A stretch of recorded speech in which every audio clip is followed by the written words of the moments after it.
Perkenalkan, nama saya Ceria Patabang dengan NIM 220611204 dengan judul proposal Sistem Pakar Diagnosa Penyakit Pencernaan menggunakan metode forward chaining berbasis Android. Latar belakang. Penyakit pada saluran pencernaan merupakan penyakit yang berbahaya dan banyak menyebabkan kematian. Berdasarkan data dari WHO atau World Health Organization, penyakit pada saluran pencernaan, di antaranya kanker usus, merupakan penyakit yang paling banyak menyebabkan kematian nomor 6 di dunia. Dan penyakit diare merupakan penyakit yang menyebabkan kematian nomor 7 di dunia.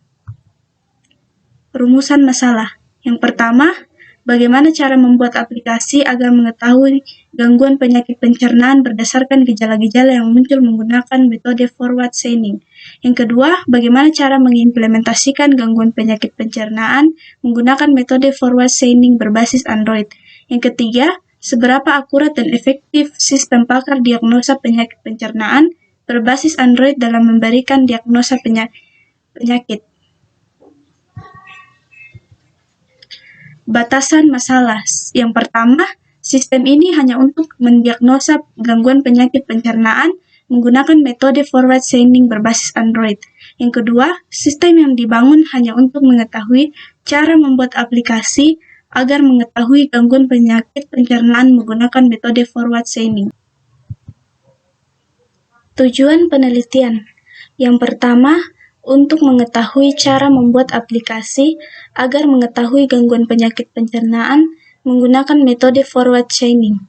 Yang kedua, untuk mengetahui cara merancang dan mengimplementasikan gangguan penyakit pencernaan menggunakan metode forward chaining berbasis Android.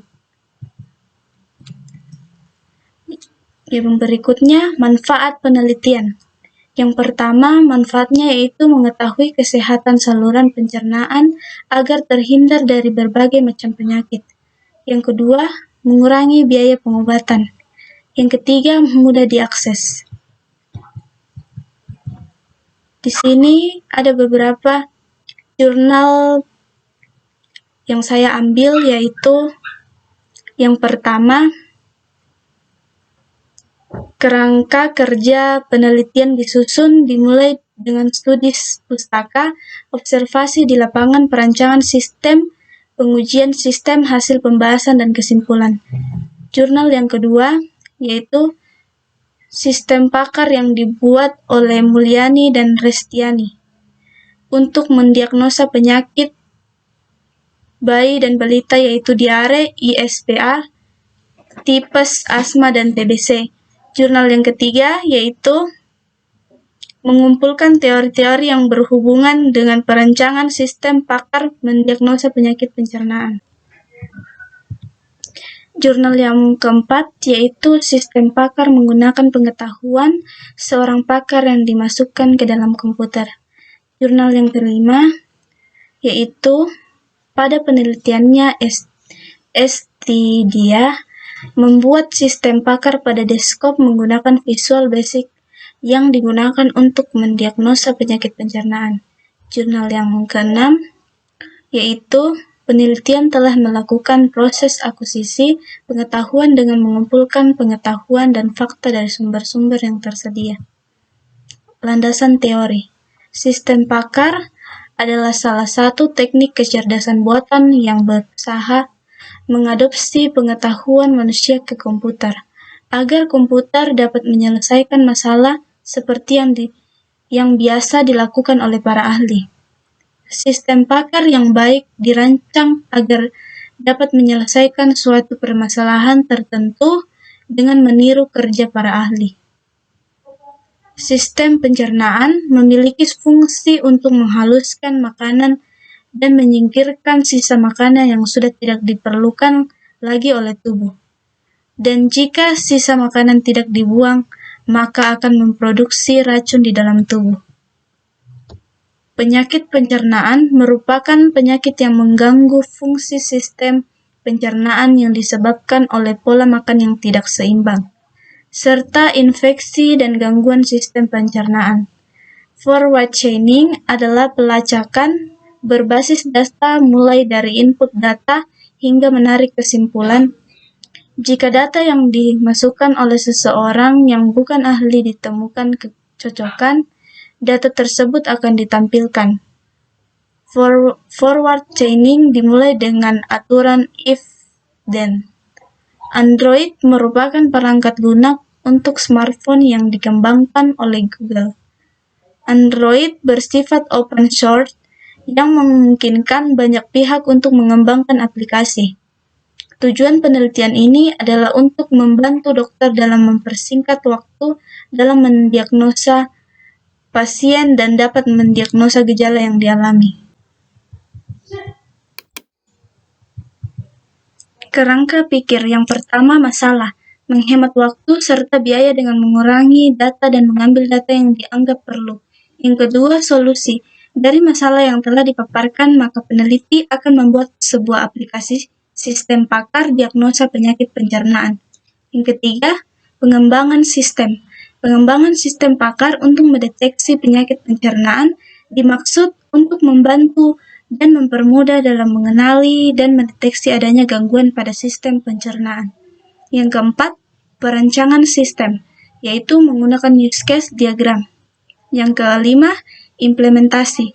Dalam melakukan implementasi, penulis menggunakan program aplikasi yang berbasis Android. Yang keenam, pengujian. Pengujian dilakukan untuk menjamin kualitas dan juga mengetahui kelemahan dari perangkat lunak. Yang ketujuh, hasil. Sistem pakar diagnosa penyakit pencernaan dengan metode forward chaining berbasis Android. Metodologi penelitian, waktu dan tempat. Waktu penelitian ini dilakukan pada bulan Maret sampai dengan bulan Juni.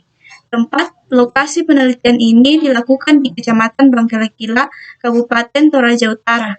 Alat dan bahan, alat smartphone yang digunakan untuk menjalankan aplikasi yang dibangun.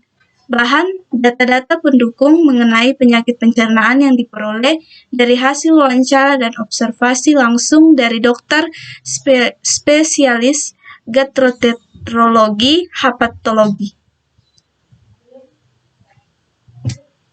Flowchart, yaitu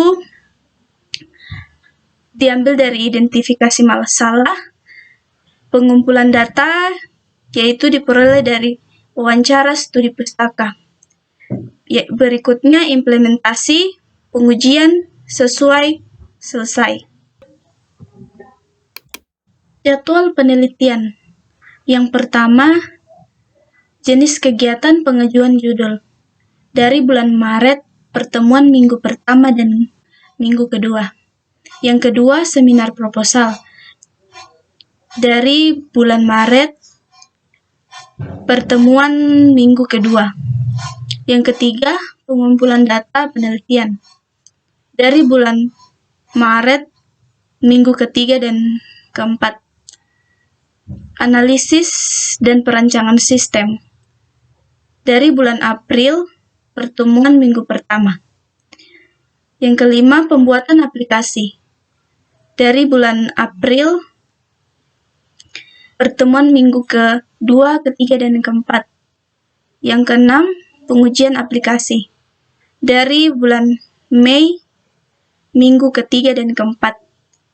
Yang ketujuh, pembuatan laporan. Dari bulan Maret, April, dan Mei, dari pertemuan pertama, minggu pertama dan keempat, dan bulan Juni, pertemuan minggu pertama dan kedua. Yang kedelapan, seminar hasil. Dari bulan Juni, pertemuan minggu ketiga. Yang kesembilan, ujian tutup, yaitu dari bulan Juni, pertemuan minggu keempat. Sekian dan terima kasih, Tuhan Yesus memberkati.